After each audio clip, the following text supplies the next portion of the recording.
Hello friends, अभी मैं आया हूँ हसरत जयपुरी साहब के बंगलों पर और अभी मैं अंदर जाने वाला हूँ। उनके बेटे अख्तर जयपुरी साहब से मेरी मुलाकात होने वाली है, तो मैं अंदर चल के फिर आपसे बात। अस्सलाम वालेकुम फ्रेंड्स, आज मैं एक ऐसी हस्ती के साथ हूँ जो बॉलीवुड की बोलते ना बहुत बड़ी हस्ती है, जिनको कहा जाता है हसरत जयपुरी साहब, जो नगमा निगार, गीतकार और इतने बेहतरीन गाने उनके लिखे गए हैं जो आज पूरे किसी तारुफ़ का मोहताज नहीं है। और खुशनसीबी मेरी है कि मैं अख्तर भाई उनके फ़र्जंद मैं उनके घर पर हूँ और उन्होंने मुझे बुलाया, और ये मेरे लिए बहुत बड़ी बात है सर। और अख्तर भाई मेरे साथ बैठे हुए, हम साथ में बैठे उनके घर पर ही बैठे हुए, और बहुत ही हम्बल है और बहुत ही प्यारे इंसान हैं। और मेरे साथ बैठे मैं दो चार बातें इस हिसाब से करने वाला हूँ। सब हसरत साहब के बारे में कुछ दो लाइनें बताइएगा, मतलब कैसे वो यहाँ पर आए, और इन शॉर्ट में वो आप कहाँ पर पहले थे। डैडी की पैदाइश जयपुर में हुई है। जी जी। इत्तेफाक है कि डैडी की पैदाइश 15 अप्रैल की है और मेरी भी 15 अप्रैल की है। ओहो, क्या बात। दोनों एक ही महीने के एक ही दिन पे हैं। जी जी जी डैडी को बचपन से ही शायरी का शौक़ था जी और वहाँ एक बाजू में एक लड़की रहा करती थी, राधा। जी। थोड़ा सा लगाव था डैडी को, लेकिन उससे बातचीत करना चाहते थे, मौका नहीं मिलता था। एक दिन मौका पाकर दीवार फलांद के उसके पास गए तो वो लड़की पीछे हट गई। उसका नाम राधा था। अच्छा। पीछे हट गई और उन्हें कहा कि अगर तुम मुझे छूना चाहते हो तो ये गलत है, अगर मुझसे सच्चे प्यार करते हो तो दुनिया में कुछ नाम पैदा करके बताओ। अच्छा। बस ये डैडी के दिल में लग गई। अच्छा। अगले दिन ट्रेन पकड़ के बॉम्बे आ गए।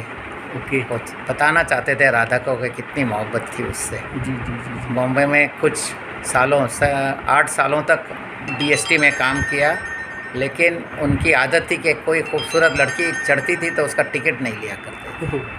उनका कहना था, अल्लाह ने तुझे खूबसूरती दी है, मुझे कुछ लिखने के लिए, अच्छा। इसलिए मैं टिकट नहीं लूँगा। ओके। इसके बाद 8 साल नौकरी करने के बाद फिर फुटपाथ पे उन्होंने खिलौने बेचे। उनका एक दोस्त था जो एक मज़दूर था, बॉम्बे सेंट्रल स्टेशन पे बोझा उठाया करता था। उसने एक दिन अचानक देखा कि वो गुज़र गया। एक मिनट यार, ये मुसीबत है यार। जी। तो उसकी लाश उनके बाजू में दिखी। डैडी ने चाहा कि कोई आके उठाए, लेकिन देखा कोई नहीं मदद करने को तैयार है। उन्हें अफसोस हुआ कि जो दुनिया का बोझ उठाता है आज उसको उठाने वाला कोई नहीं है। अच्छा। उन्होंने एक पोएम मज़दूर की लाश लिखी ओह। इस वाक़े के ऊपर। अच्छा। उसी दौरान एक कवि सम्मेलन था, उसमें पृथ्वीराज कपूर, राज साहब के पिताजी, जी। चीफ गेस्ट थे। और पहला इनाम था कि जिसकी पोइट्री या पोएम चुनी जाएगी उसको, राज साहब पिक्चर बना रहे थे बरसात, उसमें गाने लिखने का मौका मिलेगा। जी। डैडी ने अपनी मज़दूर की लाश सुनाई। ऊपर वाले ने को मंजूर था तो चुन लिए गए। पृथ्वीराज साहब ने उन्हें पृथ्वी थिएटर बुलाया, राज साहब से मिलवाया। शंकर जयकिशन नए म्यूज़िक डायरेक्टर से इंट्रोडक्शन हुआ और वहाँ से ये सफ़र की शुरुआत हुई। और उन्होंने अपना पहला गाना जिया बेकरार है छाई बहार है लिखा। सर कौन से जो गाने आप, दो चार गाने आप बताइए जैसे आपने लिखे। डैडी ने जो बहुत मशहूर गाने हैं, हाँ। आजा सनम मधुर चांदनी में हम, दिल के झरोखे में तुझको बिठाकर, बदन पे सितारे लपेटे हुए, बहारों फूल बरसाओ, जो इस मिलेनियम का बेस्ट सॉन्ग चुना गया है BBC की तरफ से। अच्छा अच्छा। ऐसे कई गीत लिखे हैं। रोमांटिक में तो उन्हें किंग ऑफ रोमांस बोला करते थे। अच्छा अच्छा। लेकिन उन्होंने ऐसे भी गाने लिखे हैं दर्द भरे बच्चों के, जो मैं कहूँ ऑलराउंडर थे। किंग ऑफ रोमांस तो बेशक थे, लेकिन एक ऑलराउंडर, मेरी नज़र में एक ऑलराउंडर थे। क्या बात है सर। उन्होंने सुन साहिबा सुन, ये लास्ट RK के लिए लिखा उन्होंने। Okay okay. रविंदर जैन जी से रिक्वेस्ट करके राज साहब ने एक लव सॉन्ग बताया, सुन साहिबा सुन। अच्छा। डैडी ने, आप हैरान होंगे, 47 अंतराज लिखे उस गाने के। 47, ताकि राज साहब को मायूसी ना हो कि ख़ास नहीं लिखा, इतना चॉइस दे दिया उन्हें। उन्होंने बेस्ट 3 अंतरे चुन लिए और आप जानते हैं ये गाना कितना मकबूल हुआ। एकदम मकबूल, बहुत मकबूल हुआ।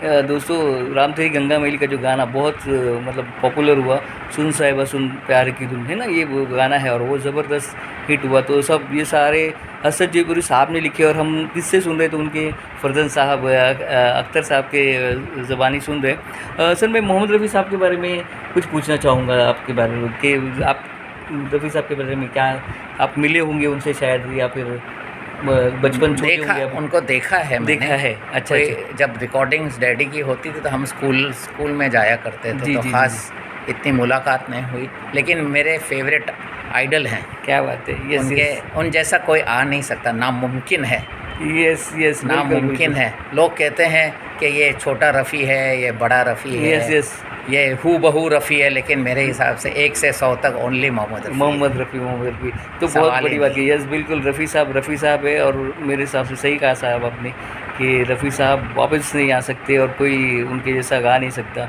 बिल्कुल। तो अख्तर सर बहुत बहुत शुक्रिया आपका, आप अभी बिज़ी है उसके बावजूद मुझे वक्त दिया और मैं आपका बड़ा फ़ैन हूँ असद साहब का, क्योंकि उनके फ़ैन है, मतलब आपके ही फ़ैन हैं हम।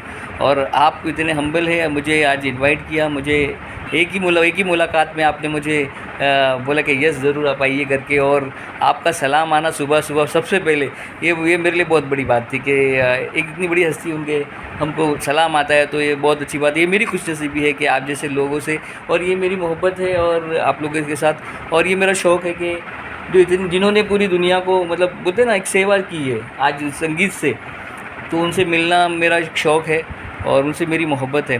तो सब थैंक यू सो मच, आपने मुझे वक्त दिया इसके लिए। मैं फिर आपसे ज़रूर फुर्सत में आकर ज़रूर मिलूँगा। Thank you so much Asad साहब, thank you so much and wish you well.